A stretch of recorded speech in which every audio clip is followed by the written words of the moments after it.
গরম ভাতের সাথে এরকম যদি ডিম ভুনা রেসিপি পাওয়া যায় তাহলে তো পুরো জমে যাবে।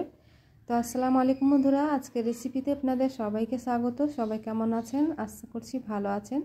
আজকের দিন হচ্ছে শুক্রবার, সবাইকে শুভ পবিত্র জুম্মা মোবারক।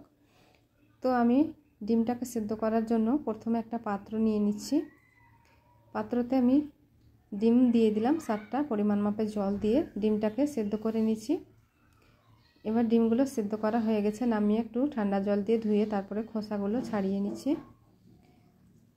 তো এক এক করে সম্পূর্ণ ডিমগুলো আমি ছাড়িয়ে নিয়েছি। এবার চাকু দিয়ে একটু করে চিড়ে দিচ্ছি যেন ভাজার সময় কোনো অসুবিধা না হয়। এবার চুলোতে প্যান চাপিয়ে তেল দিয়ে দিচ্ছি সর্ষের, আর দিয়ে দিলাম সামান্য একটু লবণ, একটু হলুদ দিয়ে এবার ডিমগুলোকে একটু নাড়াচাড়া করে হালকা ফ্রাই করে নেব।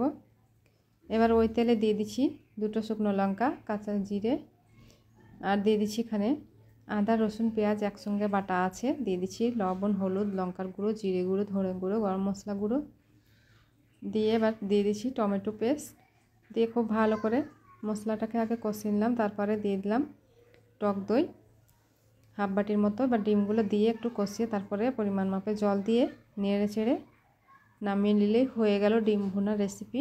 এবার একটা প্লেটে আমি সার্ভ করে দেখাচ্ছি, আর দেখতে পাচ্ছেন কতটা লোভনীয় হয়েছে। ভিডিওটি ভালো লেগেছে, ভালো লাগলে অবশ্যই লাইক কমেন্ট শেয়ার করে দিবেন। আর আমার চ্যানেলে নতুন বন্ধু থাকলে চ্যানেলটিকে অবশ্যই সাবস্ক্রাইব করবেন। এতক্ষণ সঙ্গে থাকার জন্য অসংখ্য ধন্যবাদ। আল্লাহ হাফিজ।